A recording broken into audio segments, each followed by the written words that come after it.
Therapy Army! Let's be having you. Let's be having you, Therapy Army.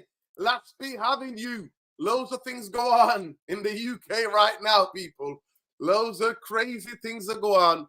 But big up to every one of you. Love and like. Smash a like on the video. Subscribe to the channel if you're not already subscribed. We cannot be silenced, people. We cannot be silenced. Big up to everybody. Love and like. Like I said, I'm your host, Mr. Structure. Welcome to United Real Therapy. We got a brilliant show for you tonight. Quarter Sexual FC. Listen, still people, Dave, Jim, Quarter Sexuals, where are we? Big up Khalees from Believe that's the chief editor of United Real Therapy, people. Let's go, people. Let's go. Hopefully, we've got Tom joining us. We've got Saeed joining us in a minute. But big up everybody. And big up Khalees from Believe Lassie, man. And big up to everybody out here. Yeah. Big up everybody. Crazy things that go on in the cities, man. The fascists are trying, man. The fascists. I feel sorry for the people that they're brainwashing to go out in the street and do what they're doing. Because I don't believe every person out there is a fascist who's in these protests. But the people who organize it and who are egging people on are fascist. But I say to the people who are angry, who are dismayed about what's happened to the country, it's not about me, Muslims or black and brown people. Take it up with the elites in this country, mate, who were giving out billions out to their best buddies during the pandemic. Take it up with them. 37%, right, of the elites in this country, 37 hide their money in Cayman Islands, like the Glazers as well, hide their tax havens. Jim Radcliffe, all of them hide their money in Monaco. They don't want to pay tax in the UK. So take it up. If you can't afford to pay your bills, if you can't afford the food, if you can't afford the basic things, the holiday you used to go on back in the day, it ain't my fault. It ain't Saeed's fault. It ain't the Muslims, mate. It ain't the black people in this country. Everybody's struggling together. You can't get the jobs. Bro, I've been watching the videos, yeah. The elites. Yeah. But I've been watching the videos, yeah, and I just, honestly, guys, man, like, you can't get jobs nowadays. I said, bro, man, you're not going for them jobs, though, are you? You don't want to be a cleaner. You don't want to be a late, you know what I mean? Like, you don't want to do these jobs in the NHS. So I don't want to lie, yeah. People like that person, yeah, I understand their anger, but they're not fascists. They're just people saying, you know what, our lives have gone. But Brexit, what's ruined it, like the Tories, what they did for 14, 15 years nearly facts. Of austerity, cutting down all public services, and then the food prices, the energy prices. But you can have that. It's a legitimate thing to have.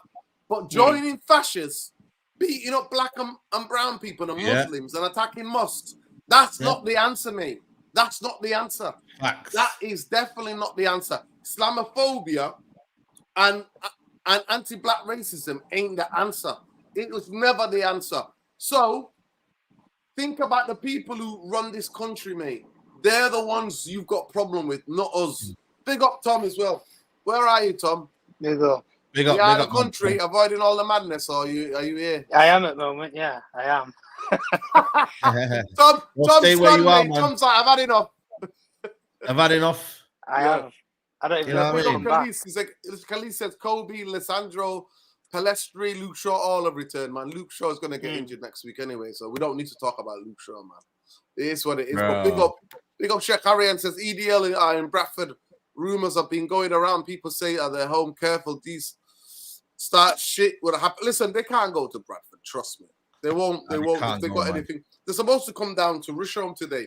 They're not coming. They're not coming. It is what it is, but it is what it is. But people, it's a lot of fear going around. But trust me, if they come to those neighborhoods, we'll see what happened, man. Go and watch the documentary, people. What happened to the Bradford 12? When the fascists back in the 70s went there, people defended their communities, they defended their churches, defended their mosques, defended people. So it'll be the same, man. So don't worry. But hey, we got a big show for you tonight, man. Big show for you tonight. Saeed, how you doing, bro? We just finished 293, is it? Yeah, 293, lad. 293. You know what I'm saying? Big up to everyone. Like I said, man, it's been one of them. It's been a slow burn on United now in a minute. You know what I mean? I don't know. Maybe we just have to gear up for the game. on the weekend, man. You know what I'm saying to you? That's probably our best bet. You know what I'm saying? But right now, nothing's really happening. We just need Wan-Bissaka to leave. That agreement is not happening at the minute. So yeah, man, that's all we're doing. It's a waiting game, Northern. It's a waiting game. Wait and see, FC. Here we go. Listen, Tom, we need some more legs in here. We need some more. Why after 3 years? Tom, after 3 years, we still need more legs. Where are the legs gone? They're getting broken on fucking artificial pitches, aren't they? In America, we've lost 2 players to injury already. Legs, mate. It's fucking crazy.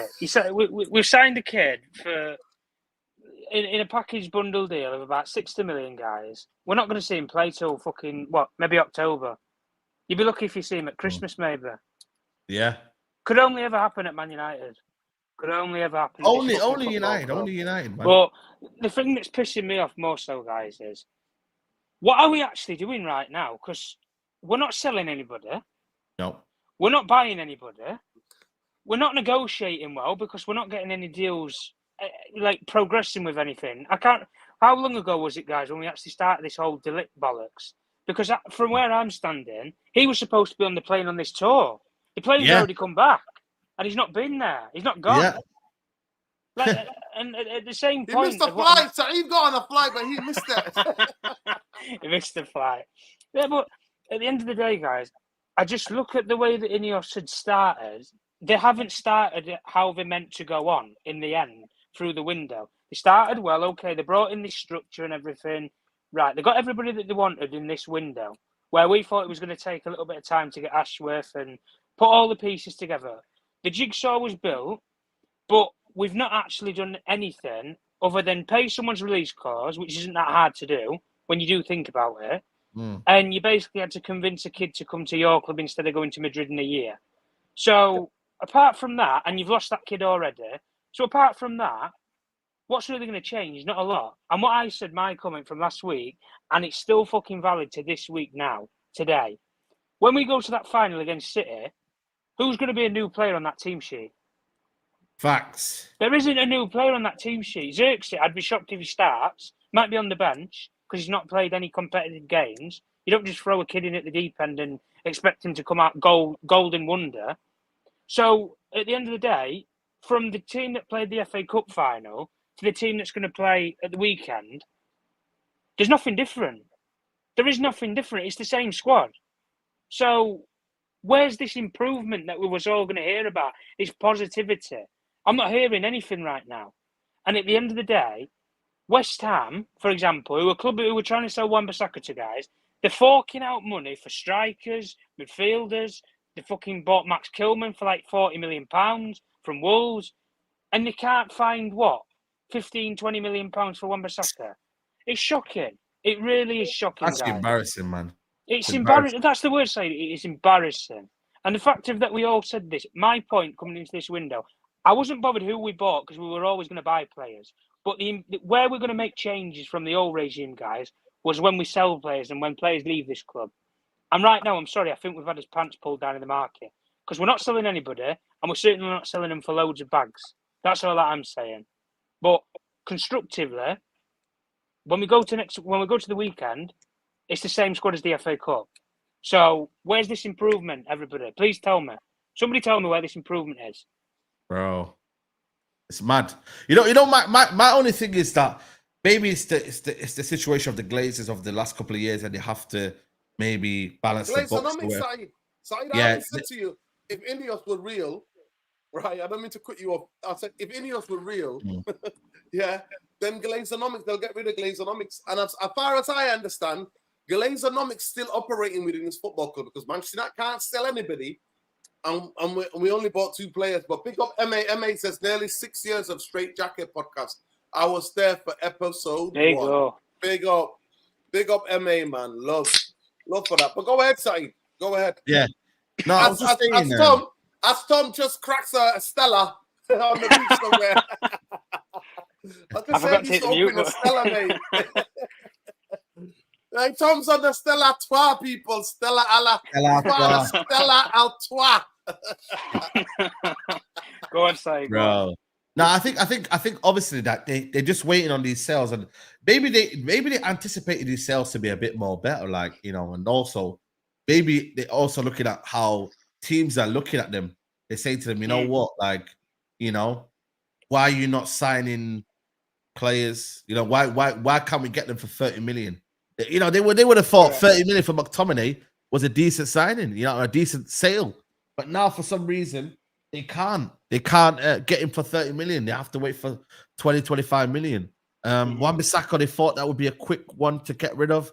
They realized the wages have been a stumbling block. So there's a lot to kind of understand in that aspect, you know what I'm saying? But ultimately for me, when I look at it, yeah, I'm like, we still got 2 weeks, still a month left. We got it's only 3 positions really we need covering. Most of them are ready to come as well. It's just the sticking point of selling players. And once them are sold, then movement will happen. Is it a situation that we should have been in? No. But realization is that a lot of these players are living off the wage that the Glazers gave them, man. Like, the wage have messed us up. Because Juventus have told all of these players to go home. They said, you're not part of the project. You know, so they must be not on big wages for them to be leaving. You know what I mean? So United, the only sticking point and the only problem for them is that they've been given big wages. And now it's very difficult for them to be sold, man. And that's very, very unfortunate, man. Very unfortunate for United. But we have to hold the L, man. It's not going to be one summer. This is going to be taking a lot of summers, man, to get rid of this Deadwood. I didn't expect United to be selling 5 to 7 Deadwood players. No way. No way were they selling 5 to 7 Deadwood players. You know what I mean? It's underwhelming though, Saeed. It is. Because Greenwood, let's face, Greenwood wasn't really our player anyway. Kwambala, if we didn't have an injury crisis, it'd still be sat in the Man United academy right now. It probably would be. Let's face facts, it would be. Yeah. So you probably wouldn't have sold him. Donny van de Beek wasn't really our player. I've not seen him play for fucking hell a year. So there's 3 players that we've sold, but people want to sit here and tell me that's success. We're improving. How are we improving? None of those players really had a major impact last season anyway, or for the last couple of years. So when people sit here and say to me that things have changed or are changing, like I've said, the squad is still the same from the last game we played last season to the first major game that you're going to play this season. It's the same squad. There's nothing new, nothing that's going to wow us or be different. That's the issue. And the same point that you were just saying, Said, about selling players, it just proves how incompetent we are, because people want to sit here and say about Glazernomics and everything. I understand that.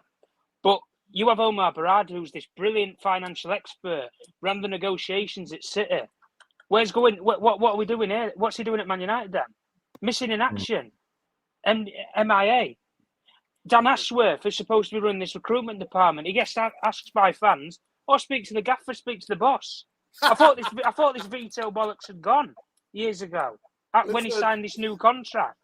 This is what I mean though about Ineos though, guys. They come into this window where they said, right, now we've got everything that we wanted. As soon as we get this structure, it's going to be full throttle. Here we go. Jimmy's pumping up $300 million in. That's going to free up some room in the budget and everything, guys, with PSR and FFP. Where's it gone? Okay, so we've blown it on a release clause and a player who can't play for 3 months. So now we're just what? We're in the shit. We are absolutely in the shit. Tom, all this tells me is that Glazernomics still in operation. Glazernomics still in operation. But big up Sheikh Harry, and Sheikh Harry is cooking me and Saeed in the comments. He said, yeah, back in the day, I think Nura had a bit of hair as well as a mustache. Anyway, Saeed used to speak, was so calm, not Big up Ariane, man. Big up Ariane's cooking us, man, cooking us. I just want to get to this, but I think Glazernomics is definitely. But one thing what we don't want, Tom, and I'll go to Saeed first, is Manchester United panic buy. Because remember when we panic buy, when we got slapped a couple of years ago, we started panic buying. And the panic buying got us nowhere. So to me, you have to stay with the strategy and negotiate for those players. If you can't get them, you can get them. If not, give some of the youth teams a chance. But that means Manchester United might finish outside of the top 4. And wasn't it a news that was brought out about 3 weeks ago, Saeed? I think you were still in the UK maybe 3 or 4 weeks ago.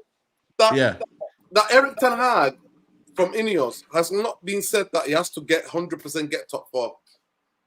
Bro, yeah, I remember that rely report. on Yeah, top there was a 4. report. I don't know who wrote that report. I don't know if it was the Athletic or something, but Yeah. bro, this is why for me, I'm very, very still strict on the fact that United need to be getting aiming for top 3 because it's one of them where everyone has this expectations of United we just need to chill out and expectations not low, and this is our 3rd season, guys, man. This is why I'm like very, very on the manager's case. It's our 3rd season, man. Like, and that's where I'm like, why is there so many like low expectations? Why is everybody relaxed? Why is everybody still calm? Because if we put big expectations for this manager as a fan base, right, and we say that we demand this and we expect this, you know what I mean? Especially style of football. Style of football should bring better results. Yes or no? Like, style of football should bring a positive style, and it brings. Say, even if it doesn't bring results, we're all going to be sitting here like positive, or we're going to be. Nobody don't like this word, but he will accept it under this circumstance. They got flawless. Giddy.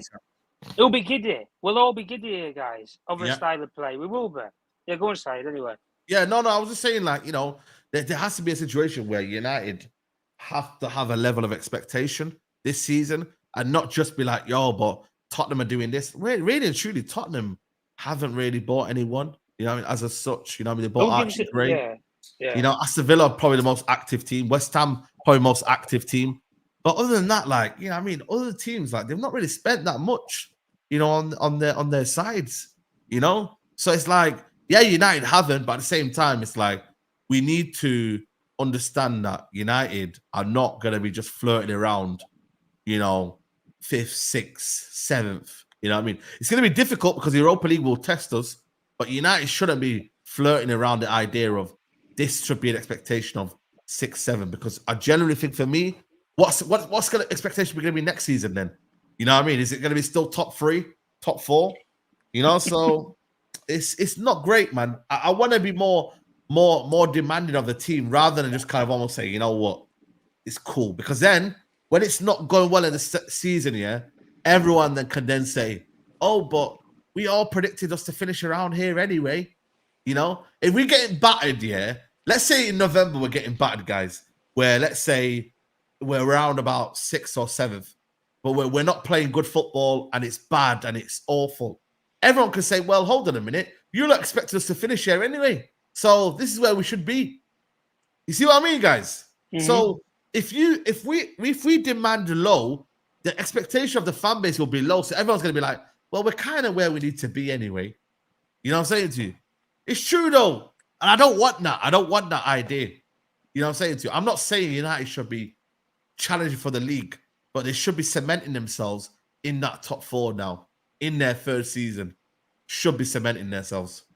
But listen, maybe it's too expectation. You know what I mean? So maybe it's too much.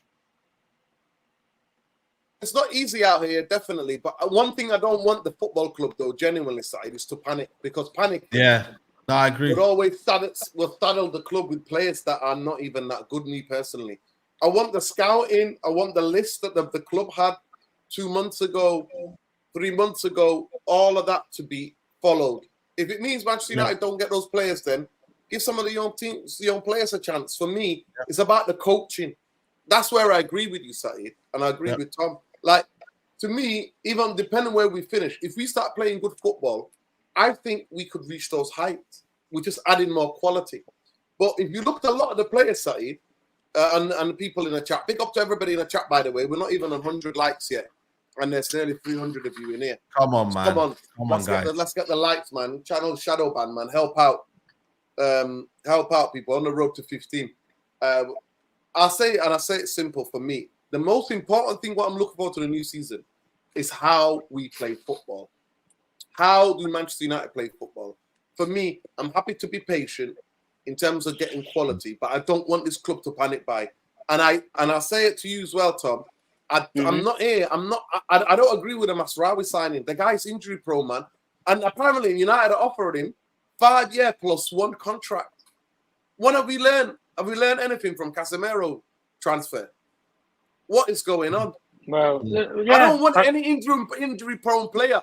Don't buy them. Don't bring me any injury-prone players. Do not. That's what I mean by panic buys. Yeah, but I understand what you're saying, Nuruddin, and I agree with you with what you're saying about panic buying and the contract length that we're giving these players. But buying now, we're fucked. We don't have anybody. If you Yeah. get rid of Wan-Bissaka, you've got to buy somebody. And if you don't buy Mazraoui for 21 million or what it is that they're supposedly agreeing on, 22 million, something like that, then you're probably going to have to spend more somewhere else. And you won't get somebody who's maybe as young and who has maybe a bit of high-level experience like he does at the age that you're going to have to buy for. And then for delay, you're fucked anyway. You've just bought a centre-back and you can't play him for 4 months. So nothing's going to improve. There's no improvement until November, when maybe Xerxes is actually integrated in this squad properly and has maybe a couple of high-level games and proper fitness and adapts to the Premier League. And then Yoro's going to have to come back in November. And listen, don't expect this kid to be Rolls-Royce fucking Yoro. He's not. It's going to take him some time. Rehabilitation for a kid who's 18 years old who's never had a major injury, it'll either break his career for the future or it'll make it because he'll come back a bit stronger. We don't know about this kid enough. And this was my issue when we were sitting here saying, why are we spending so much money on an 18-year-old if we're unsure of, is he ready for this league? It might be in 5 years' time. I haven't got 5 years to wait. None of us might be sat here in 5 years. We might all be dead. We don't know. I haven't got 5 years to wait around for kids. I'll give you time and development, yes. But if I don't see something in 2 or 3 seasons, bye-bye, see you later. You've had your time. You have had your time. And there's many players in this squad that I can say that for. Maguire, Lindelof, Shaw's been here a fucking decade, done fuck all. And at the end of the day, all these players, guys, are mediocre players. But if you want to replace them with people, listen, if you bring Mazraoui in, do I think he's probably an upgrade on what we've got in some departments? Well, he's not as injury hit as Shaw is. I understand injury concerns, and he does have his injury problems. Yeah. But the difference I would say in it is he's 5 years younger than Shaw. So if it fucks up, you can still sell him at some point. We can't sell Shaw right now. You can't sell the guy for a bag of fucking Haribos. Nobody takes him in this league. Nobody, and the fact that he's English as well, guys. Delete the Haribos. But at the end of the day, the whole point of what I'm saying is, I understand what people say about panic buying, absolutely. But right now, we're in the shit because we've not improved anything right now. This is my issue, guys. You've got 2 weeks left to resolve this, Ineos. Let's see some robustness. Okay, there's none of this that I'm on a different time zone in America and I can't negotiate with clubs in Europe because it's past my bedtime. No, I want to see some proper negotiations with people like West Ham. Okay, if you can't do it over the phone, take a trip down London. Get on a train, get on a plane, do whatever. Have a meeting in London face to face. Right, let's get a deal sorted here and now and get something done. Instead of sitting on your ass in fucking Manchester, at Carrington, watching just constant training sessions with mediocre players. You're not going to improve.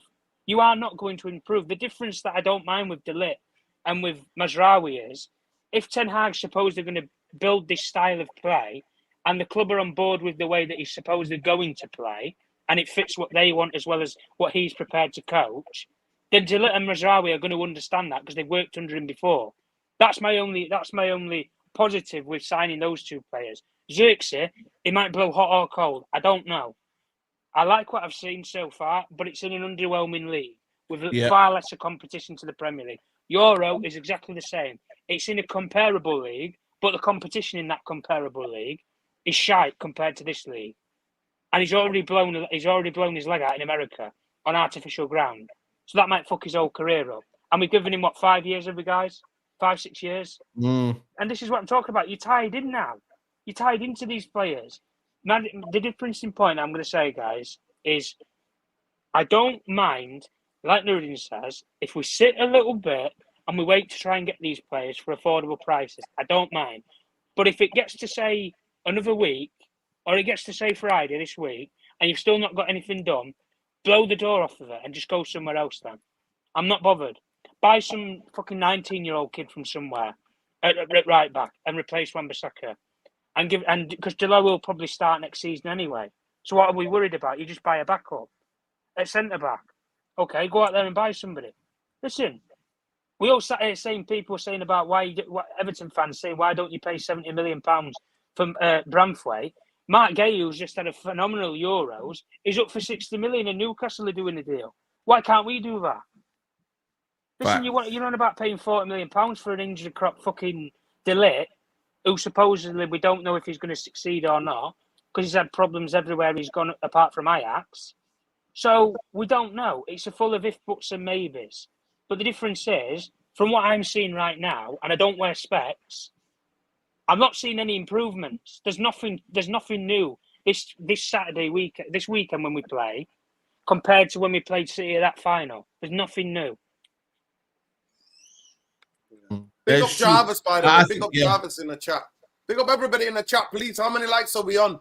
Jarvis, let me know. Khalees, how many likes we on? Listen, I understand Glazer, Ineos can't change everything overnight. But one thing I'm asking them is not to panic buy. No, don't panic, man. Don't panic.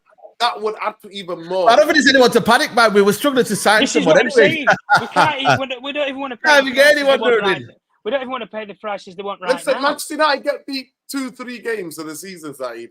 You know that Old Trafford crowd. Yeah, I know. Jim the Rat will find money. He'll find money somewhere to panic buy. Trust me. Maybe a Tony. Maybe someone like that. You know what I'm saying to you? Listen, Fabrizio's been remixing the same story for the past 2 months, man. I swear to God, Fabrizio now is such a joke.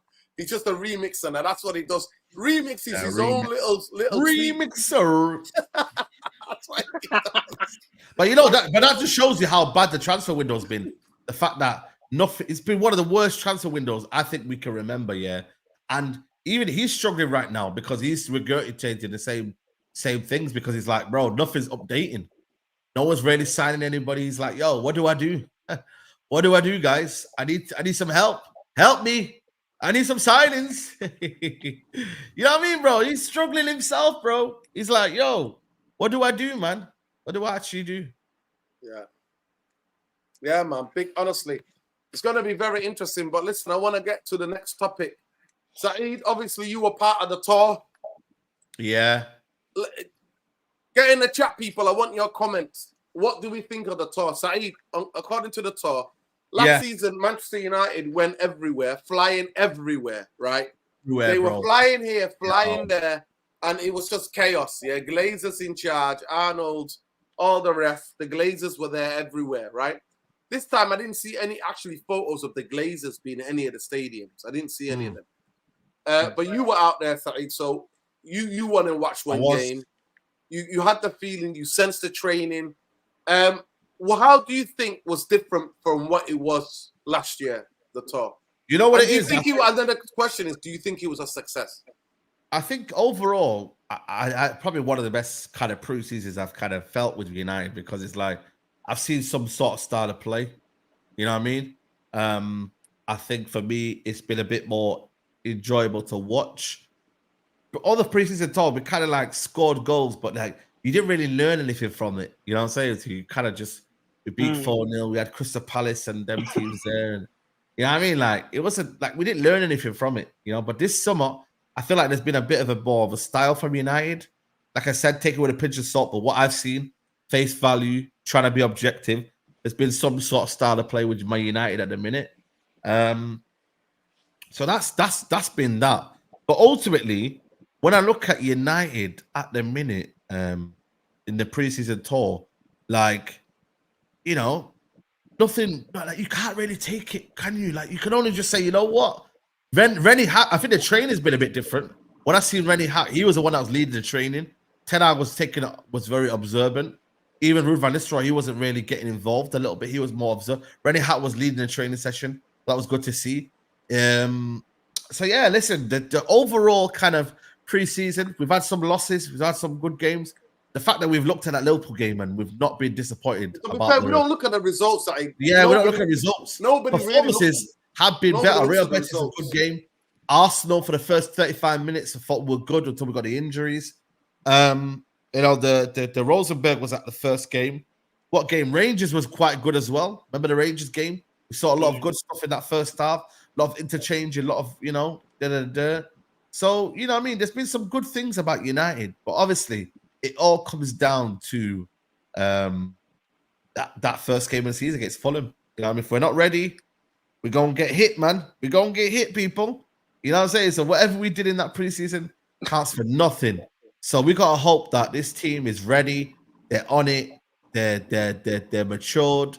And yeah, man, I just hope we're in a good position because, like I said, preseason, you just have to take it with a pinch of salt, man, because it really doesn't mean anything, does it, guys? It really doesn't, man. So I'm hoping that we're in a better position. We are in a better position, hopefully. But who knows? Who knows, man? But so far, so good. But again, these signings, man. These signings in. Yeah, these Tom. signings. Tom, go ahead. What did you think of the tour? Did you watch any of the games by any chance? Yeah. I watched a couple of them. I missed the Liverpool game because I had something on the next morning, so I had to go to bed for it. But I agree with what Saeed said about the Arsenal game. I thought until we got the injuries, it was smooth. That's the one thing that we never had with United was rhythm last season. I didn't think there wasn't a rhythm to the team. When we had the ball, it was almost a little bit like, well, we've got the ball. What should we actually do with it? Where do we go? There wasn't really a thought process. The difference with teams when they actually are good with the ball is they're actually thinking 4 or 5 passes ahead. That's the way that teams always think. They think, right, where should somebody be in 2 passes? Where should I be at the end in the final third? Or where's the space? Where's this, that, the other? And that's what they work on in pre-season is where's the spaces when we have the ball? How can we impact the team and nullify them defensively, pressing-wise or whatever? And that first 35 minutes against Arsenal, I was impressed. I was. But, Højlund blew an injury. Fucking Yoro's blew his foot. And it was... From that point onwards, I just think it put a bad taste to that tour for me. Because there's 2 of the more standout players that you want to see. Because Yoro's a new player. Højlund... He showed a lot of potential last season, and he showed us some moments. Because you're not going to see those players for the rest of the tour, I do think it put a dampener on it, me personally. And those are 2 players I would have said that are going to be key to this season's success. Because you're not going to have a goal scorer to that final at the weekend with Højlund, and you're not going to have, supposedly, your star boy defender for the future for most of this start of this season, which I think is going to be a concern because you don't have any cover then. So as soon as Martinez or De Ligt, if you buy him or whatever, blow an injury, you're back to fucking Lindelof and Maguire. So we're back to square one. And we know where that ends, guys. But the difference is, Tom, I can see... back to me, to you, to me. Yeah. To me. And this is what I'm saying. This is what I'm saying, Dino. This plan, and this is what Saeed saw. Saeed saw this with players who are actually competent and the supposed best players in the squad. As soon as you lose 1 or 2 of those little players, mate, you're back to the old regime. You're back to the old season. Probably what we had last season, which was we'll get played through midfield. There's no patterns or anything. And my biggest concern, guys, coming into this was if we didn't sign a centre-back and we didn't sign a midfielder, technically, if you look at it with the naked eye like I do, you've not got either of them right now. Nope. So this improvement thing, when you play against City, which is a proper game, there's something on the line to play for in that game.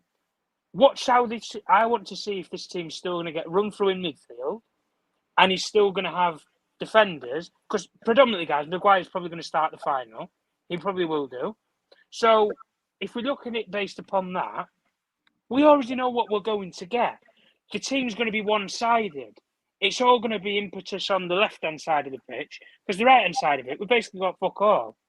Because Rashford last season, people are now coming out with the excuse, guys, he didn't have Shaw there. He didn't have Luke Shaw, his right-hand man. He didn't have him. He didn't have any support behind him. He didn't have a left-back that he knew. This is the PR that people come out more with. excuses will come. More excuses will come, guys. This is my issue. And like I said with the tour, I don't look at the results. I look at the performances. 35 minutes against Arsenal, I was impressed. Betis game, I was impressed. I saw little styles, little patterns here and there. Connections were forming with some players. In particular, I didn't mind, say, Toby Collier when he's had a couple of opportunities on the tour. Harry Hamas has had a couple of opportunities. But they've played well in the games and the minutes that they've had. But the difference in point is, guys, Most of our players who you would ideally want on that tour haven't been there. Højlund's not had a tour. Yoro's not had a tour. Fernandes hasn't had a tour. Xerxes not had a tour. Garnacho's not had a tour. Shall I carry on? That's 5 or 6 players who you would all sit here and say are key to this squad. Not the starting 11, the squad. They've not had a tour. They've just been doing fitness drills at Carrington. So the concerns of me is, okay, they've done it well in the circumstances with what they've got, but it's the same as what they had last year. The only difference is these players who were mediocre last year, they're still mediocre. They're just getting better instructions. But we're going to see if with these new instructions, are they actually going to improve now they've been given a proper direction of how to play, or is it just going to be, what are we going to blame it on now, guys? Is it the players still? Or is it going to have to come down to coaching as well? Because it has to go hand in hand. If you have mediocre players, you're going to get mediocre results. If you have some decent players, which people hyping Rashford up now, saying that he's back, people are hyping up all these players in this squad now because they've had a couple of decent minutes and games on this tour. Okay.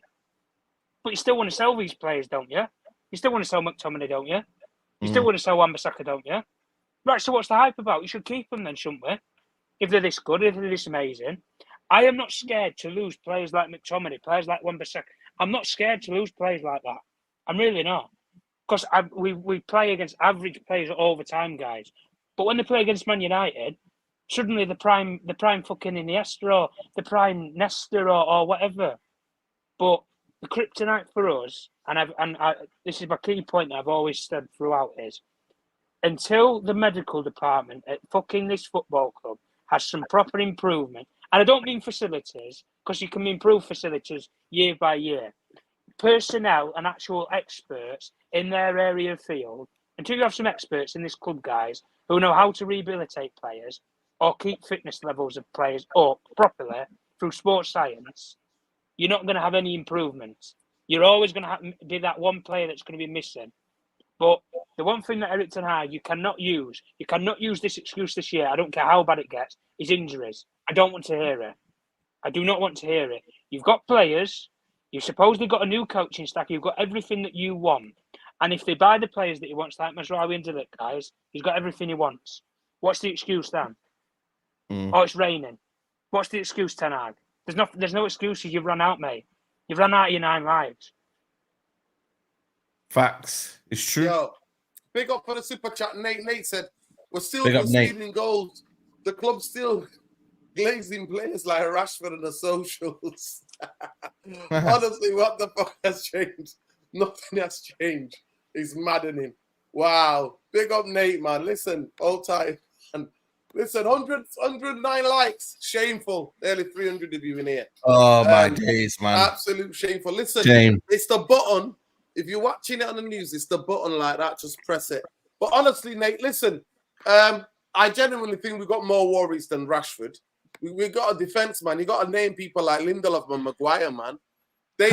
We know they're not good enough. We know that. We can clearly see that.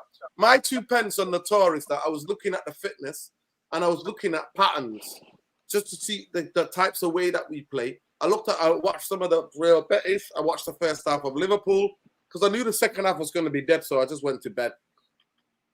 But Arsenal game, I thought we were all right. So, yeah. I can see things that are being worked on. Yeah, I can see things being worked on.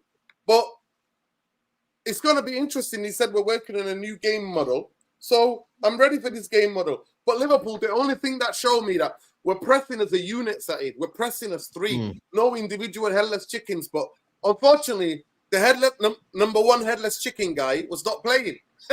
So it looked a bit more structured. You know what I mean? Yeah. I thought that Mason Mount, I thought the fullbacks were backing people up to press. Yeah. But as soon as you beat our press, Saeed, we're back to last season's settings.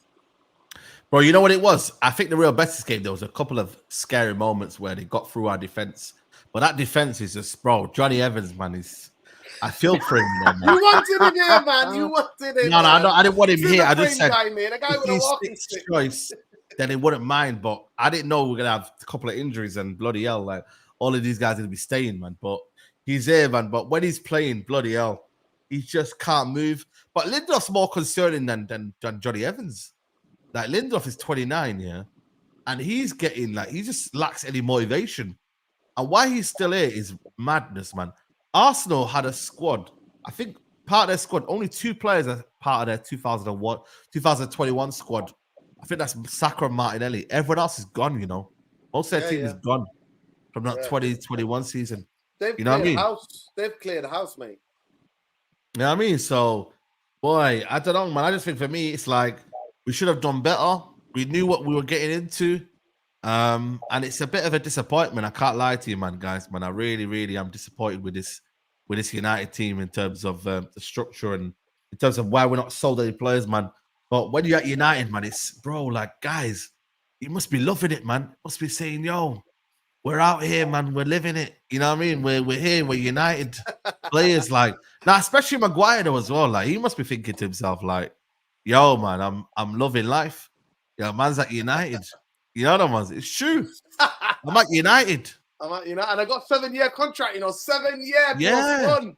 7-year contract, bro. It's like, yo, man's living it right now. You know what I'm there. So I genuinely just. Saeed, this is a question for you. Big up Windy. Windy says, Ten Hag, do you think Ten Hag not played Rashford as a centre forward basically because Rashford has insisted on playing his best position, or was it to help Amas? I actually think there's been a conversation between Erik Ten Hag and Rashford, and Rashford has basically told him, I'm not playing centre forward, man. Don't put me there. Because at the end of the game, he said, oh, we've got other players that can play there as a false 9 stuff. Rashford is better from the left. So I think conversation's been had. Rashford when he plays centre forward, he starts sulking, man. Let's be real. Ten Hag considering using Sancho. I think, I'm not going to lie to you, to Tom. I'll go to you first. And so I'll go to Saeed to answer about Rashford, Windy's question. But Saeed, I'll ask this question. I think Ten Hag made this statement because he wants Sancho to go. He's telling Sancho, he can't fit you in anywhere else in his teammate. But go ahead, Saeed. Answer the first one about Rashford on the left-hand side. Yeah, no. For me, he's got to play there, man. I don't want him up front. You know what I mean? He's better on that left-hand side. I don't know about you guys here, but I think he's been one of the best players on preseason tour. He's actually been sharp, you know. He's been on it. He's been ready. He's been, you know what I mean? Like, I can't lie to you guys. Like, Rashford's been sharp. Like, you know, and I'm being surprised by him. He's had a summer off, no social media, none of that stuff. You know what I mean? He's been you know, been playing to his, you know what I mean, to his Ludra level. But you always get this with Rashford, though, innit? So you got to take it with a pinch of salt. When that season starts, that's when you kind of like, you know, you got to take to yourself, right? Is this going to be the new Rashford? You feel me? So I don't know. I just look at United at the minute, and I'm just hoping that we're sorted, man. We're ready for this season, man. Because, like I said to you, Rashford form needs to be on point. If we're gonna get any goals out of this front line, Rashford's got to probably be the highest goal scorer, man. Because he's probably the most kind of, I'm not saying natural finisher, but in terms of the one that can get you that 15 goals a season, maybe here and there off season. You know, he does it lockdown. He did it in Ten Hag's first season. He obviously didn't do well last season, but you know, he maybe get another one this season. So, you know, maybe Xerxes will allow him to happen or allow that to happen, and maybe it might go in that kind of realm. But you know, Rashford for me, he's got a point to prove. 26 now, he's got to prove to us, man, why we still have that faith with him, and you know, fans still put a lot of faith with him. You know, so yeah, another big season for Rashford, man. But it feels like we say that every year, innit? Listen, he started. You know what it is, innit? You know, like Rashford is one of those players, innit? One season on, one season off. One season off, yeah. So one now season on, one season off. You know what I mean? Right, it's like you can't keep doing that, man. Next season is what we have to worry about. Next season, but saying, do you think, Tom, that the Sancho comment from Erik Ten Hag is to say, "Yo, Sancho, I'm not gonna play you. The only place you can get in this team is a false 9." Do you think that's what that was? I think that's what that was. I think, to be honest with you, I think it's alarming if that's the way that he's going about it. To be honest with you, I understand that Sancho can play in the false 9 position. Last preseason tour, when we was in America and we were flying here, there, and everywhere, that Arsenal game in particular, it was immense. For the whole time that he was on that pitch in that false 9 role, in the other games on the tour, he was quite well in that false nine role before. The difference is when you adapt now and playing a false nine from a pre-season tour where it doesn't really mean a lot to actually a proper game that means something, is where I'm going to have to look at it and think, where are my concerns? If Sancho's going to be this false nine, he's not going to be a goal scorer. He's going to link play up. He's going to drag people in. If Rashford isn't the Rashford that we had, not last season, the season before, where he scored 31 goals all season, if you don't have that Rashford on that left-hand side, Sancho as false nine will not work because you're not going to have goals from the left-hand side at all. Right-hand side, I don't know how he's going to link up with Ahmad if that's who's supposed to going to play there, or Anthony. But I know how it goes with Anthony. You get fuck all for what he gives you on the pitch, other than defensive output and work rate. He doesn't give you anything in the final third.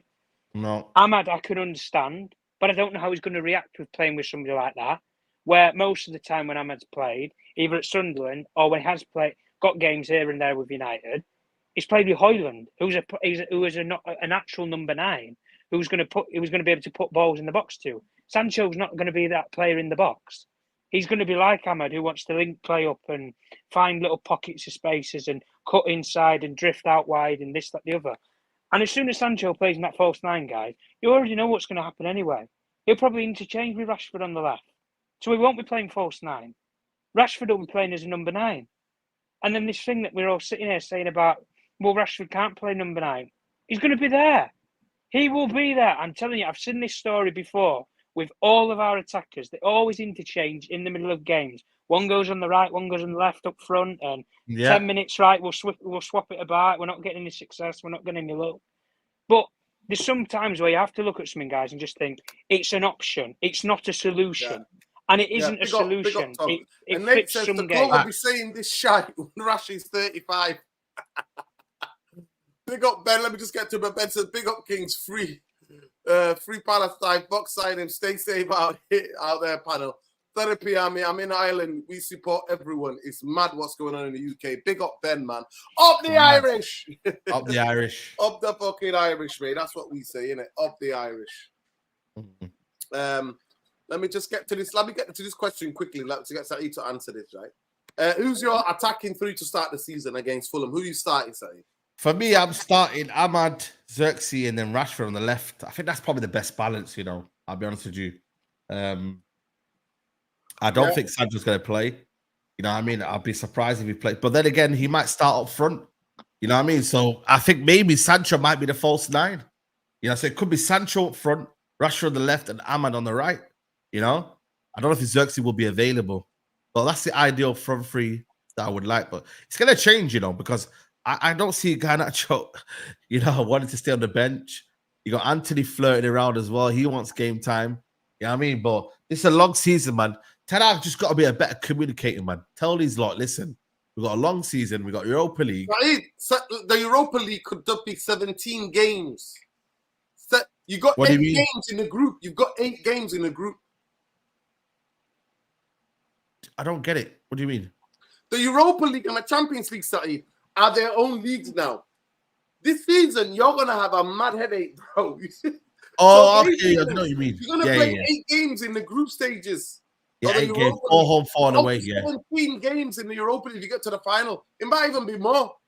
Is it 17 games? No, 17 games. Look at because you have 8 and then you have the rest of the rounds as well. And then there's 2 legs as well. There's 2 legs over them as well. And 2 quarters. Yeah, you know what? You're right. You don't know. Yeah, no, it is right. And then you have the one final game, which is then about 17. So, wow. Inevitably, you're playing a quarter of a season or half a season in a European competition. Then if you go deep in the FA Cup or the Carabao Cup, there's about, what is it, guys, 6-7 games that you add up as well in both them competitions. Plus you've got 38 in the Premier League. You're fucked. Yeah, you are. You're fucked if you are fucked if you don't have a squad to play these competitions. You don't. And this is what I was just saying, guys.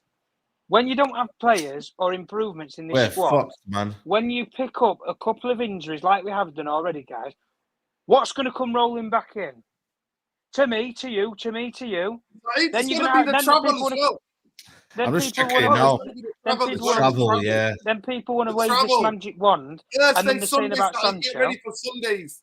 Thursday, I don't mind. Sunday. I don't mind playing on a Sunday, to be honest with you. You know what I mean? Sunday, Thursday, Saturday.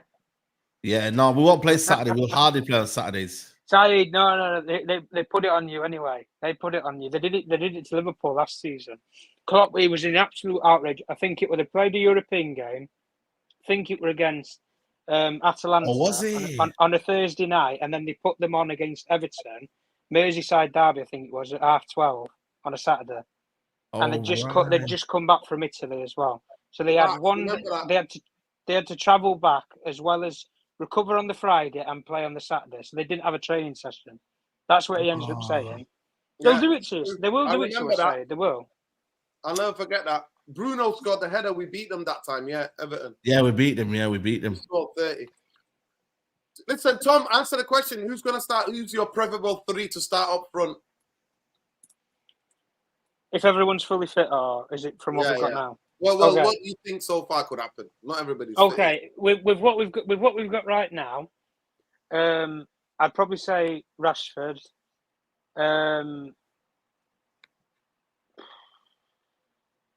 Sancho, and I'd probably say Ahmad as well. But if we have everybody fully fit, I'd say Rashford should probably will start, because I think he's the only one that's actually naturally gifted on that left-hand side. I think the rest of them are more right-hand side players or false nines, or they just don't know where they can fit in. They can fit anywhere along the front. Rashford, Højlund and Ahmad, for me, I think it's the best. If we look at all of our attackers, what we've got right now, I think that's the best that we've got. And I don't think it's brilliant, guys. I don't mind Højlund and Ahmad. I can see there's a bit of a partnership there. There's a bit of a bromance that's building. They get each other's styles and where the patterns are and runs. I saw that towards the latter end of last season. But Rashford, last season, he didn't really click with Højlund when he played. He's never really clicked with anybody, I would say, since Martial, which was like under Ollie. That was years ago now. Guys. Years ago. We're in 2024. We're not back in COVID times. That's the only time that I've really ever seen him click with, other players around him. He's a one-man gun army. And when that one-man gun army runs out of ammo, he's not got anything. He doesn't have anything, guys. And that's what I'm saying with Rashford. Unless he has 5 yards in front of him, between him and a defender, and he can run at them, that's all he's got. He doesn't have this, I'll swing crosses in the box and I'll take it to the byline and put balls in and I'll drift in and out of midfield, and he doesn't have that game to him, guys. He's a one-dimensional player. Get the ball, run 50 yards, take 3 people on and put it in the corner. That's all that he's got to his game. But he's that good at it when he's on form, people forget about the rest of it. But that's the top and bottom of it all, guys. So when people sit there and say, who's your complete footballer? Rashford is not a complete footballer. No. He's more positive in one element, which is direct running and cutting inside. The rest of the attacking play is non-existent. So unless Ruud van Nistelrooy is going to prove us all wrong and he's going to pull off this masterstroke of coaching on him, which I hope he does for Rashford's sake, because this is his last chance. He doesn't get any more chances, guys. It's shit or bust for him. It is. He's at the age now where if he doesn't start picking up consistent years and seasons consistently, he's just going to be one of those mediocre players that never made it at United. That's what we will all decline him as. So at the end of the day, consistently from the front line, guys, what's the difference from last season? This is what I'm saying to everybody. What's the difference? There isn't any difference. The only difference is maybe Ahmad might have a full season. That's it. Everything else is the exact same. You've got no improvements. This is what I was just saying to you all before at the start of the stream. There's nothing that's improved. Don't expect Xerxes to come in and suddenly he's going to score 30 goals. Don't expect him to start week in, week out. There's no improvements. There's nothing. It's the same shit from last year. The only difference is they're going to try and coach them differently and hope they get the reaction out of this them. question goes to it. This question goes to it, Tom. It says, Ben says, Tom Saeed, Nuruddin, did you see the play we played Ten Hag play against Liverpool? I know it's preseason, but I can't actually 4-2-2-4. Yeah, 4-2-4. Yeah. Yeah. Listen, as long as I don't see a single pivot, Saeed, I want to ask you this question, actually. Yeah. Before we wrap up, who would you think? Give me 3 players who impressed in the talk, because you watched every game fully. I think Collier's impressed. Toby Collier. I know he made a mistake in that, but listen, we have to give him some slack, man. Yeah, he's only Toby young. Collier, only young. I'd rather you make the mistakes in preseason. By the way, there's 300 of you in here, and we're not even 150 likes. Shame. Go ahead, Saeed. Yeah, shame, man, shame. Toby Collier, I think for me, Rashford has improved this season. He's showed a bit of promise. And I'm gonna say Amad Diallo, man. Amad Diallo's took his chance very, very well. You know what I mean? He's been excellent for me, Amad Diallo. So I'll probably say them three signings, you know. Them 3 signings for me have been probably the best ones. What about a shout for Amos? By the way, United have just confirmed to the Athletic that Amas is going to be with Manchester United. He's not going on loan. He's going to be. Where's this? Yeah. Laurie Whitwell just reported it before. Is he? Yeah, that Amas is going to be in the squad. It's going to be in Manchester. Oh yeah, that makes sense. Oh, he'll play on the under 18s or whatever it is. You know what I mean? So yeah, I mean one of them 2 anyway. But yeah, no, 100%. Like I said, I think them 3 of him have very, very much been good in that aspect and whatnot. So yeah, no, I think for me, you know what I mean. But again, like I said to you, bro, will Toby Collier get game time? You know what Ten Hag's like. You know what I mean? Yeah, to be fair, he'll have to. I'm not going to lie to you. He looked way better than damn Casemiro. Oh shit, we got exclusive about Ugarte. Go on. Deal off. Brass. Oh damn. What does he say? Looks like the deal's off. Man United switch midfield search away from Ugarte and onto other options. Man United don't intend to meet 60 million release clause. Damn. Who's reported that? David Ornstein. There you go, people. No Ugarte. Right. Amrabat back, mate. Yeah. That's peak. That's peak. Back, mate. Yeah, Ornstein's on it. What do we think about that, chat? That's bad. That's bad. We kind of do that all summer, man. So why are we waiting all time to do this? This is Saeed. What have I just been sat here saying about on this stream, mate? They've been sat here pissing about over lost causes. If you can't negotiate someone down, it doesn't take you weeks to know if you're not going to get a deal. You should know in the moment when you're in a room with somebody or you have a couple of calls with somebody, guys, by the tone of the voice or how the meeting's going or whatever, if you don't get a positive feeling from it, most times it's not going to lead to a positive result at the end of it. So you've not got Ugarte, right? So we're back to square one. No midfielders. We're not even targeting anybody. We're not negotiating for anybody. We're not doing anything. Your first reaction, obviously. You are a massive fan of Ugarte. You were singing his praises. Talk to me. I'm pissed off, man. Bro, we waited all summer, man. You all knew this. Fucking hell, man. United, man. I swear down, bro. I'm just pissed off because now we wasted our time, Nuruddin. So by that time, it's Amrabat's going to be called. He's been training with United shorts somewhere. Amrabat's going to be called back. That's not what it is. But then Fabrizio was lying to you, wasn't he? This afternoon. Yeah, Fabrizio was lying to us, man. The remix was lying. So Ugarte, Saeed, is that a massive miss for Manchester United in midfield? Yeah, massive. Because now we have to rely on Casemiro now. That's the bad thing. We're fucked, mate. Yeah, we're fucked. If we're relying on Mr. Pillow, I'll have a little kick. Cast. I'll have a kick cast. That's what his new name is now, Tom. Because he slides that much, it's just like he's going for a little nap. Listen. Calm down, guys. Calm down. Scotty's going to save it all, isn't it? Scotty's going to save it. McTominay's going to save it all. This is what people tell us all the time, mate. This is what the media portray. Oh, it's okay. He's got Scott McTominay there. But now, because we're not signing a new midfielder, guys, do you really think he's going to take a risk and sell McTominay? Nah, mate. Nah. And this is what I'm saying, guys. But the point of what we're sitting here now, right? Okay, if 60 million's too much for Ugarte, your guy that you said about before, Dino, Zubimendi, he's 60 million as well to get him out of Sociedad. So you're not touching him. You're not touching either of them two. Fofana was going to cost, what was it, 50, 55? So you can't afford him either because that's in the same price remit. So who are we shopping for? There's nobody. And this is what I'm saying, guys. We're sitting around, pissing about for weeks on end because we can't sell players. I don't care how long it takes for you to do this shit that Barada and Dan Ashworth and all these people have done, right? Why did all three of them need to go on this tour? Why? One of them go and represent the whole executive department of Manchester United, while the rest of them go and run around and do the transfer negotiations or do the publicity, the conferences, whatever you need to do for Manchester United, go and do it. You don't need to sit there in a stadium on a tour. You don't. The difference I'm saying, guys, is in terms of what we have done right now, this bullshit that people portrayed, right? I remember somebody put a picture on social media, right? They had a picture of Bramthwaite, Ugarte, De Ligt, and I forgot who the other player was. They had four, Zirks, that was it. 4 players on that picture. You've got one of them. You've got one of them right now. De Ligt was stalling on. Ugarte's out of the picture now. Xerxes is the only one that you have out of that 4-man remit. Bramthwaite is a distant memory now. We've not touched him for a couple of weeks now. So unless we're going to suddenly stump up the cash from somewhere that we don't have to pay for Ugarte, I'm going to be shocked.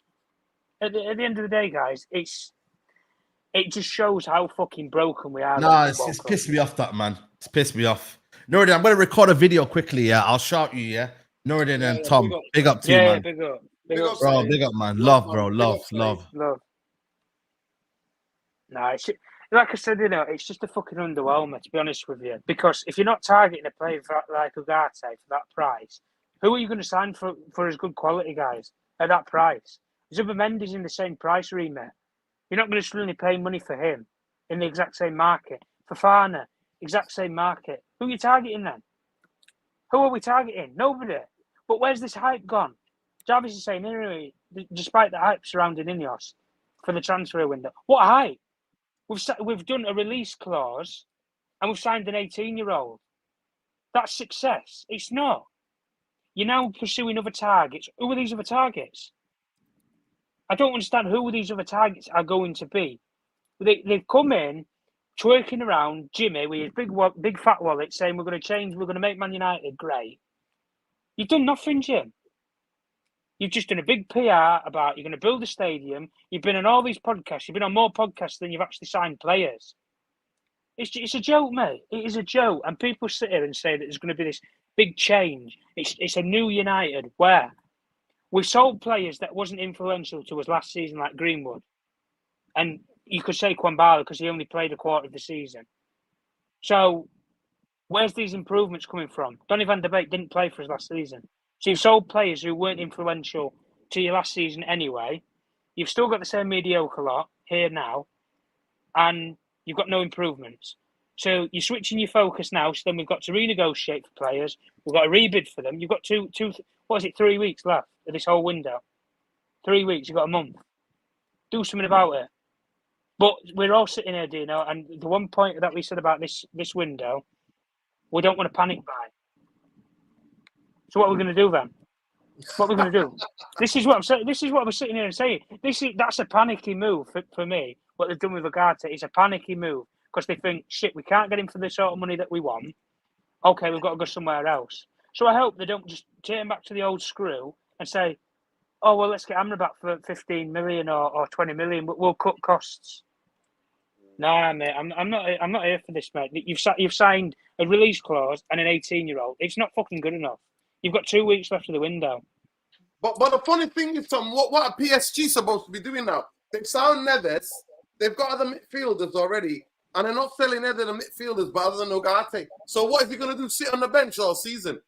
Enrique, the manager, doesn't fancy him at all. So what are they doing? Well, listen, to be honest with you, I couldn't really give a shit about what PSG are doing. And like when people sit here and they say, oh, well, Liverpool haven't signed anybody, Spurs haven't signed anybody. I don't give a fuck what they've done. I care about my club and what we're doing.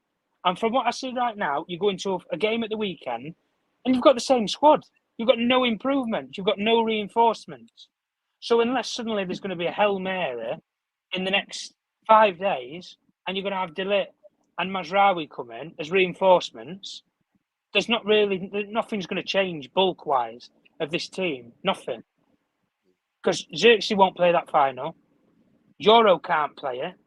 De Ligt, if he comes in, probably won't start it because of fitness concerns.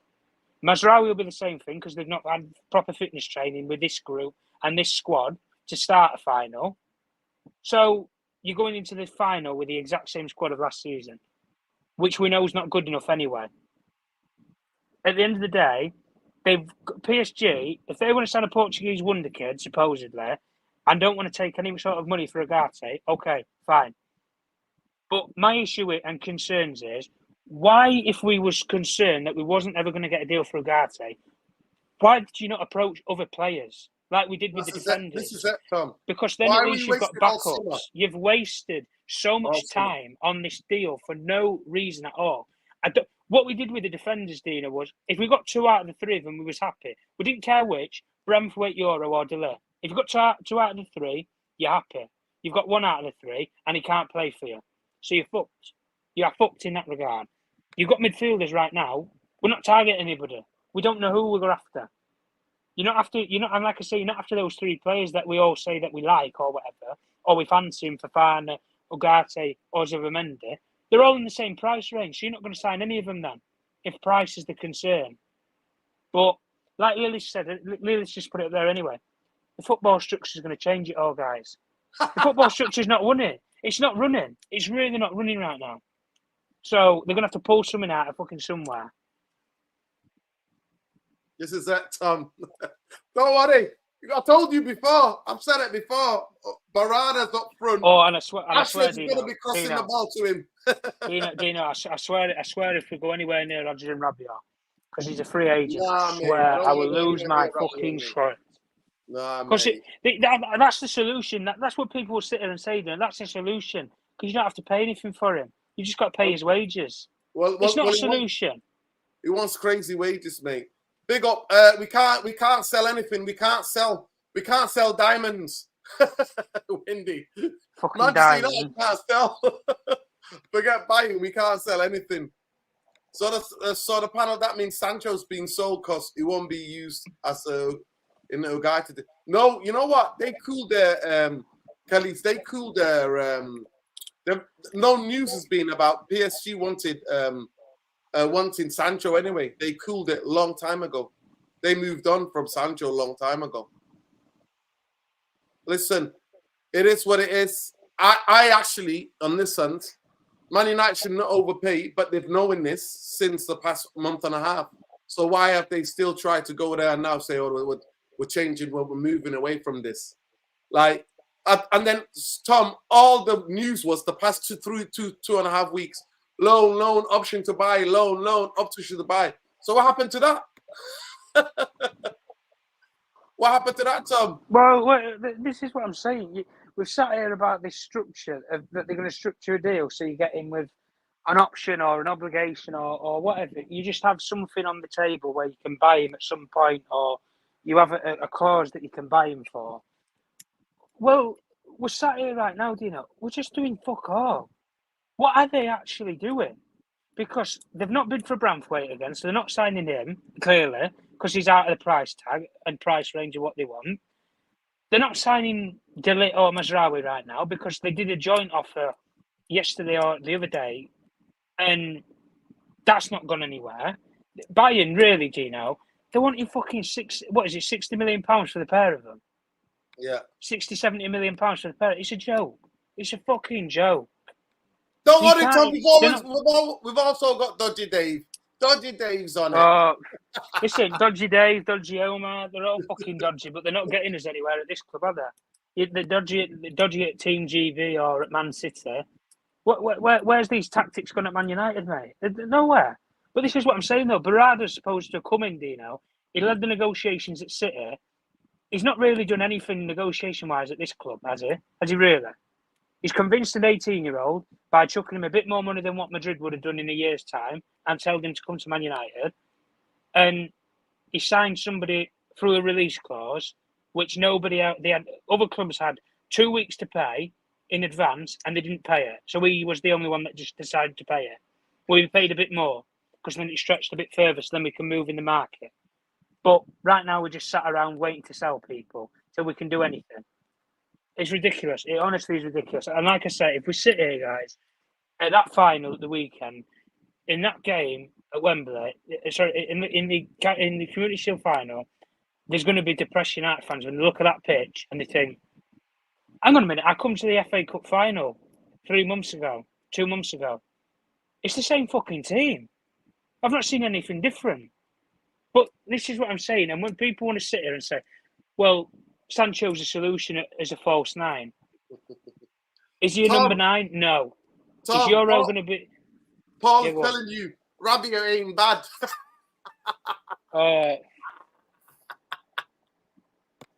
Fuck me. He's 28 years old. He's injury prone as well. Don't forget, Rabiot has a couple of injuries. He's on high wages, so suddenly you might get what you got with Casemiro. Then you'll have a good season with him, Dino. You'll get to 2025, and then he's fucked, and you've got him on high wages. Is that really the way that we're going to go, guys? Yeah. This is what I'm saying, guys. Ineos have said to us, there's these lists for all these positions that they want. There's a list for every position that they want. There's a list of centre backs. There's a list of full backs. There's a list of number 9s. There's a list of midfielders. Okay, but these players are all in the same price bracket. So when you don't get one of the players that you want for that same price range, and you don't want to pay for that one, how are you suddenly going to not pay 60 for Ugarte, but then pay 60 for Zubimendi in a release clause? It doesn't make sense. And it's not going to make sense. So at the end of the day, nothing has improved. And that's the point I've said throughout this whole stream. Nothing has changed. Nothing has improved. It's the same squad with better instructions. That's it. Yeah, but listen, it's what it is. Man, there we go. Comedy FC. There we go. Tom, it's that gifts that keeps giving, in it. That's what Manchester United are, honestly. We're a joke. For me, you should have pivoted. We didn't have the 60 million to meet Ugarte, pivoted somebody else. Maybe we would have had a midfielder right now. But I'm back to settings. Rabiot now. I don't want panic buying. I'm not sitting here for players who we've tried and tested like Amrabat for a whole season and we didn't want to use him. So why are you bringing him back? The manager had the chance to use him through parts last season. He didn't use him. Rabiot, he's not got a club. He could have negotiated with clubs for 4 or 5 months, Dino. He's not got a club. He's been negotiating. He could negotiate with clubs from January onwards because he had 5 months left on his deal. He's not negotiated. He's not got an offer. He's not got nothing. So why are you going to give him a lifeline? I don't want lifeline players. I want players who are actually on the up. I want some actual profile. I want some height. I want to see something that somebody's actually going to give us for a change, not we give them. I don't want to give somebody a life-changing paycheck. Give us some lifetime memories. That's what I want as a fan. But at the end of the day, okay, you've not got Ugarte, right? So this process now that you're going to suddenly sign somebody else, does it begin now or does it begin in a week? Because from where I'm sitting and standing, at the end of the day, you've gone nowhere with this De Ligt and Mazraoui thing. De Ligt was supposed to be on the plane. It's already returned back from its destination. Mazraoui only became a hot target, Dino, when there was on about getting rid of Wan-Bissaka, and he wasn't even supposed to come to us. He was supposed to go to West Ham. Facts. So then that fucked up. So then it gives us the option there. Now all of a sudden, we're looking at the midfield. There's a hole in it. And the problem that we said last season, the biggest problem last season, Dino, we knew the defence was shit. But the biggest problem last season was that midfield. It was so disjointed and it just got run through like a fucking lawnmower on steroids. At the end of the day, you've got nothing in that midfield that gives you any sort of security. Nothing. Casemiro's legs have gone, mate. They've gone. Ugarte, if you'd brought him in... You look to the football pitch, man. Every time he starts the game, he goes, he likes to lie down for a nap. My guy is a pensioner, mate. He's napping. He starts falling asleep on the job. That's what he does, but yeah, come back to life, back to reality. Back to life. Back to reality. I'm glad we're not overpaying for players, but the difference is, okay, these people who are running the negotiations, this is what I'm saying. We've spent all this time. If you knew you were not going to get good value for what you wanted for him, why have you carried on? Why are you trying to negotiate something that's impossible to do? Okay, move on then. They've done it with Bramthwaite, Dino. They put all these bids in. They finally come to a solution where, Okay, we're not getting anywhere. Let's just go sign an 18-year-old and we'll try and get Dillett then. Okay, it's a solution. People might agree with it, people might not. It's a solution, guys. At the end of the day, I'm not sitting here saying, oh, let's just pay whatever to get Ugarte then. No, but the difference is, why have we not done what we did with the defenders then? Why have you not got 4 or 5 midfielders, 3 or 4, midfielders that you're negotiating differently with clubs? And if you can't get one, okay, we've already set up negotiations. We can move to the next one. How can we proceed? How much is it going to cost? Put some bids in. Do something. The fact of that we're sitting here right now and it just appears like we're doing nothing concerns me. Whereas if we actually had other options that we're actually negotiating for or exploring, guys, I don't think it'd be as bad as a problem as it is right now. But at the end of the day, we're doing nothing. We're sat around. What are we waiting for? We're waiting for West Ham to stump up an extra 5 million for Wan-Bissaka. That's how tight we are on a budget. We need 5 million is going to make that much of a difference to our big football club. We're a big football club and a very limited budget. And at the end of the day, okay, don't pay 60 million euros for Ugarte. I'm not bothered. Go and target another player then. But somebody in the comments now, tell me who we're targeting in midfield. And I bet you can't give me a name because there isn't anybody because we don't know. And that's the issue, what I'm saying. Why have we not got another option there already lined up and negotiating right now? We're just wasting time then, aren't we? And the longer it gets to the end of the window, guys, clubs don't drop asking prices. If anything, they increase them because they know clubs are desperate to buy players. And it's the worst time you can ever do business is at the back end of a window because you're desperate. Facts, Tom. Facts. Don't panic buy. That's my question. If you want to pivot, but don't panic buy. And don't panic buy by signing players. That's what's happening. New view, Manchester United are only willing to pay what they deem to be a correct fee for each transfer tag and negotiation. Will not be allowed to drag it on until the end of the market. I think that came a bit too late. They've dragged out Ugarte, mate. And they were saying they were going to get him on loan. So, yeah.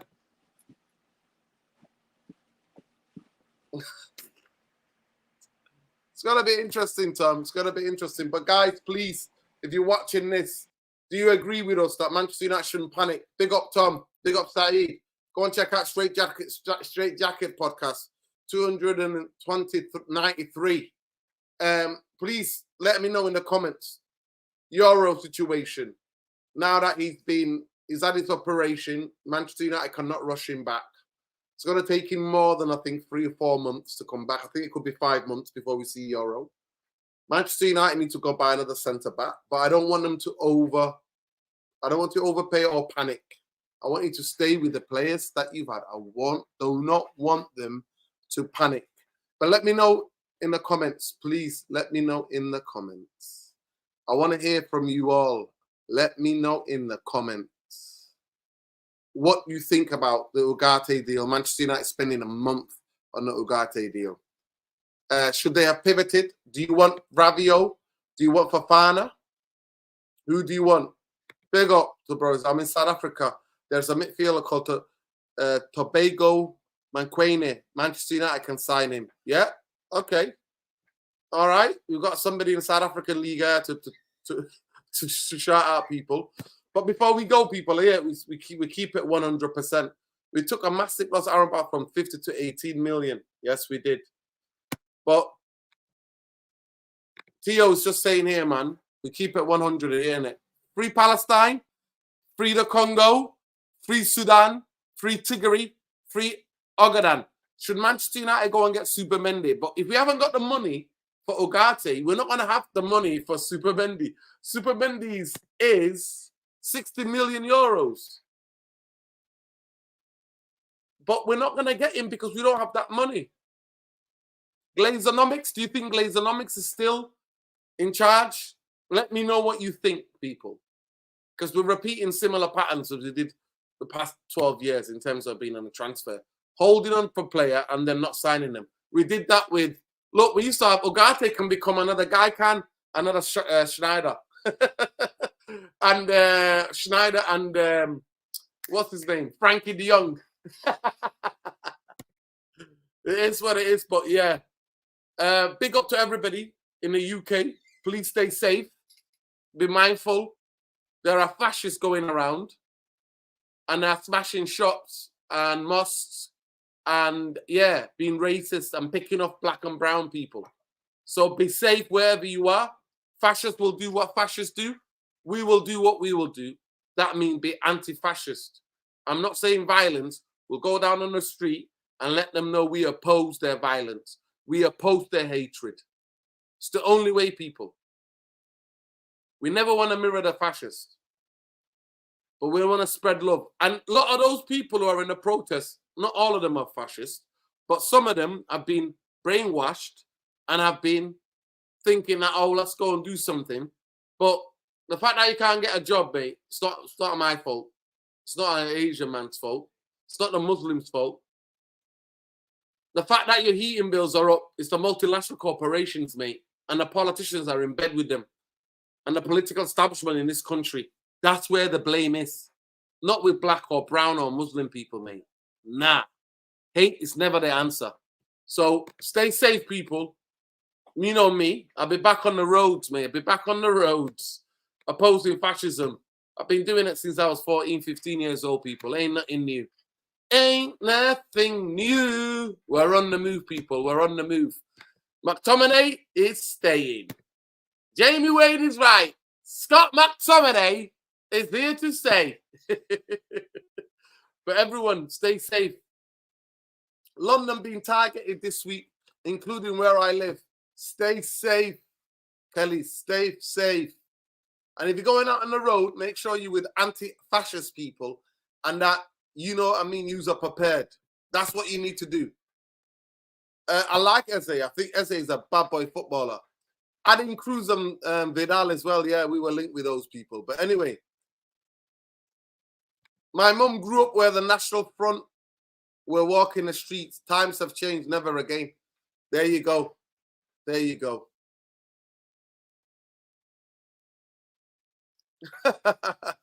Big up Air fans. Like, I'm sick of the transfer. I need a new player. If McTominay says I'm going to lose my shit, hey, don't lose your shit. Don't lose your shit.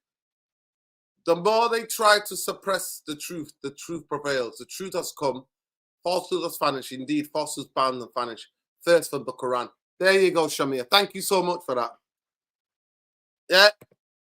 Big up. Love and light. Look after each other. Win, lose or draw. Glazers out. Jim the Rat. Judas. And Dodgy Dave. Sort it out. But I think Glazernomics still reigns. Let me know if Glazernomics reigns in the chat. Let me know if you agree with me that we shouldn't panic buy. Let me know what you think about the Yoro. I think it's going to be out for 5-6 months, me personally. And I don't want him being rushed back. Big up. Why didn't we strengthen the midfield area first, Nuruddin? Because that's the way this club moves. But love and light, people. Look after each other. Look after each other. Yeah, the bastards are still here. Big up. Love and light. Take care. Good night.